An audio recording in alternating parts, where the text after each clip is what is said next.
السلام عليكم ورحمة الله وبركاته. أعوذ بالله من الشيطان الرجيم. بسم الله الرحمن الرحيم. الحمد لله رب العالمين. اللهم صل وسلم على رسولك سيدنا محمد وعلى آل سيدنا محمد. ബഹുമാനപ്പെട്ട അബൂദർ റളിയല്ലാഹു അൻഹു നിവേദനം ചെയ്യുന്ന ഒരു ഹദീസ്, ഖാല റസൂലുള്ളാഹി സ്വല്ലല്ലാഹു അലൈഹി വസല്ലം അഫ്ളലുൽ അഅ്മാൽ അൽ ഹുബ്ബു ഫില്ലാഹി വൽ ബുഗ്ളു ഫില്ലാഹി. അല്ലാഹുവിന്റെ പേരിൽ പരസ്പരം സ്നേഹിക്കുക.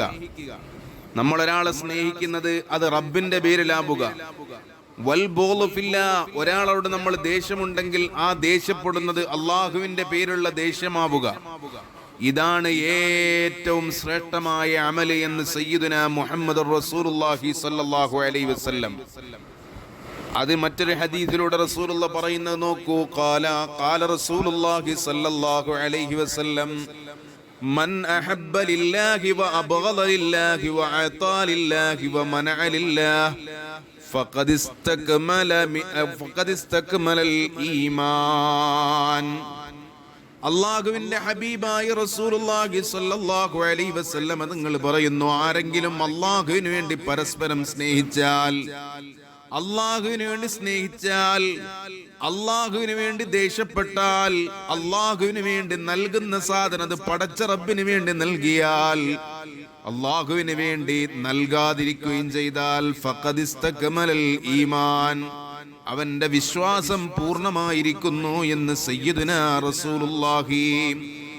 മനുഷ്യനെ സംബന്ധിച്ചിടത്തോളം അവന്റെ വികാരങ്ങൾ, അവന്റെ കർമ്മങ്ങൾ, ഇതെല്ലാം വിശ്വാസവുമായി എങ്ങനെ ബന്ധിപ്പിക്കണമെന്ന് പഠിപ്പിക്കുന്ന നല്ല ഒരു ഹദീസ് നമുക്ക് വിശദീകരിച്ചിരുന്നൊരു ഹദീസ്. ഈ സമഗ്രമായ വചനം, ഒരു വ്യക്തിയുടെ വിശ്വാസം പൂർണ്ണമാകാൻ അവന്റെ ഉള്ളിലുള്ള വികാരങ്ങളും പുറത്തുള്ള പ്രവർത്തികളും അല്ലാഹുവിന്റെ പ്രീതിക്ക് മാത്രമായിരിക്കണമെന്ന് ഈ ഹദീസ് വ്യക്തമാക്കുന്നു. മൻ അഹബ്ബ ലില്ലാഹ്, ആരെങ്കിലും ഒരാൾ സ്നേഹിക്കുന്നത് ഭൗതികമായ താല്പര്യങ്ങൾക്കല്ല, പണത്തിന് വേണ്ടിയല്ല, പദവിക്ക് വേണ്ടിയല്ല, മറിച്ച് ആ വ്യക്തി അല്ലാഹുവിനെ അനുസരിക്കുന്നവനാണ്, അതല്ലെങ്കിൽ നന്മ ചെയ്യുന്ന ഒരാളാണ് എന്ന നിലക്കാണ് അയാളെ നമ്മൾ സ്നേഹിക്കുന്നത് എങ്കിൽ അല്ലാഹുവിനോടുള്ള സ്നേഹമാണ് അതിന്റെ അടിസ്ഥാനം.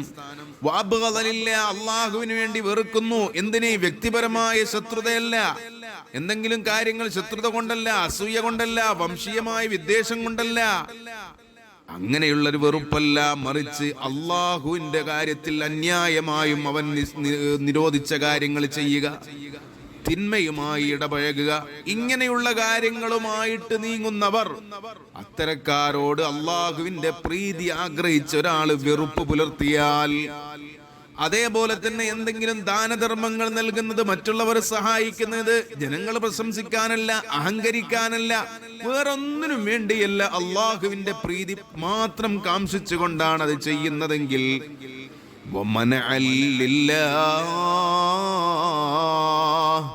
അല്ലാഹുവിന് വേണ്ടിയാണ് നൽകാതിരിക്കുന്നത്, ഒരാൾക്ക് കൊടുക്കാതിരിക്കുന്നത്, അല്ലെങ്കിൽ ഒരു കാര്യം തടയുന്നതും അല്ലാഹുവിന്റെ കൽപ്പന അനുസരിച്ചാണെങ്കിൽ, ഉദാഹരണത്തിന് തിന്മയായ കാര്യങ്ങൾക്ക് പണം ചെലവഴിക്കില്ല ഈ മനുഷ്യൻ.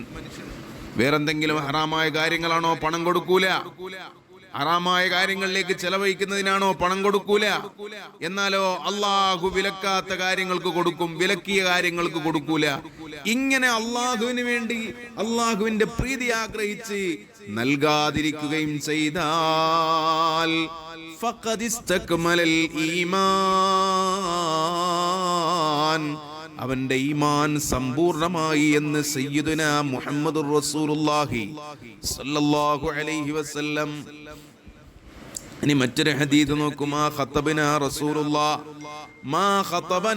റസൂലുള്ളാഹി സ്വല്ലല്ലാഹു അലൈഹി വസല്ലം ഇല്ലാ ഖാല ലാ ഈമാന ലിമൻ ലാ അമാനത ലഹു വലാ ദീന ലിമൻ ലാ അഹ്ദല.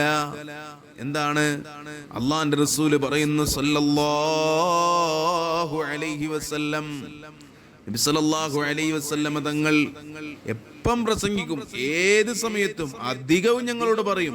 സഹാബത്ത് പറയാ ലാ ഈമാന ലിമൻ ലാ അമാനത ലഹു, വിശ്വസ്തതയില്ലാത്തവന്, അമാനത്ത് കാക്കാത്തവന് ഈമാനില്ല, പൂർണ്ണ വിശ്വാസമില്ല. വലാ ദീന ലിമൻ ലാ അഹ്ദല, കരാറ് പാലിക്കാത്തവന്, ഉടമ്പടി ലംഘിക്കുന്നവന് ദീനുമില്ല, പൂർണ്ണമായ മതനിഷ്ഠയില്ല. നോക്ക്, എന്തൊരു വിശദീകരണമാണ്. കേവലം ലാ ഇലാഹ ഇല്ലല്ലാഹ് മുഹമ്മദ് റസൂലുള്ളാഹി വിശ്വസിച്ച് 5 വഖ്ത് നിസ്കരിച്ച് പൂർണ്ണമായോ ഈമാൻ? ഇല്ലേ ഇല്ല. മുസ്തഫ നബി സല്ലല്ലാഹു അലൈഹി വസല്ലം തങ്ങൾ തന്റെ സ്വഹാബത്തിനെ ഉപദേശിക്കുമ്പോഴൊക്കെ ആവർത്തിച്ചോർമ്മിപ്പിക്കും. എന്താണ് ആവർത്തിച്ചോർമ്മിപ്പിക്കുക? എന്താണ്? പ്രസംഗിക്കുമ്പോഴെല്ലാം ഇത് പറയാതിരുന്നിട്ടില്ല എന്ന് പറയുമ്പോൾ ഈ വിഷയത്തിന്റെ ഗൗരവമാണ്. അമാനത്ത് അത് നിങ്ങൾ കാക്കണം. ഒരാൾ നമ്മെ ഏൽപ്പിക്കുന്ന സാമ്പത്തിക ബാധ്യതകൾ, രഹസ്യങ്ങൾ, ജോലിയിലെ ഉത്തരവാദിത്തങ്ങൾ, പൊതുസ്വത്ത് തുടങ്ങിയ കൃത്യമായി പാലിക്കണം. എന്നാൽ അമാനത്ത് ലംഘിക്കുന്നവൻ, ചതിക്കുന്നവൻ, അവന് യഥാർത്ഥ വിശ്വാസമില്ല, പൂർണ്ണ വിശ്വാസമില്ല. അവൻ നമസ്കരിക്കുകയോ നോമ്പെടുക്കുകയോ ചെയ്താലും വിശ്വസ്തത എന്ന് പറയുന്നൊരു സാധനം കയ്യിലില്ലെങ്കിൽ അവന്റെ ഈമാൻ അപൂർണമാണ്. ലാ ദീന ലിമൻ ലാ അഹ്ദല, കരാറ് പാലനവും ദീനും അതിന് വല്ലാത്തൊരു കണക്ഷൻ ഉണ്ട്. മനുഷ്യർ തമ്മിലുണ്ടാക്കുന്ന കരാറുകൾ, വാക്കുകൾ, അല്ലെങ്കിൽ അള്ളാഹുവോട് ചെയ്യുന്ന പ്രതിജ്ഞകൾ, ഇതെല്ലാം പാലിക്കണം.